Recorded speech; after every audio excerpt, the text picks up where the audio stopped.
రే తమ్ముడు, గణేష్కి అతను అడుగుతాడో అడిగిందంతా ఇచ్చేయి. సరే అన్నయ్య. సరే రాన్నా, టీ తాగొద్దాం రా. వద్దయ్యా, ఇప్పుడే తాగొచ్చి ఇక్కడ కూర్చున్నా. ఏడోడు. రే తమ్ముడు, నువ్వు టీ తాగుతావరా? నాకు కూడా ఒక టీ చెప్పన్నయ్యా. అలాగేరా, నీకు చెప్పి నేను టీ తాగి వస్తాను.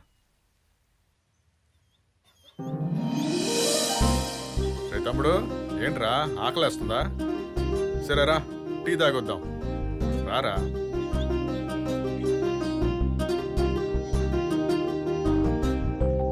ఏం గణేష్, ఎలా ఉన్నావు? అన్నా, ఈ పన్ను తీసుకుంటున్నా. తీసుకోయ్యా, తీసుకో.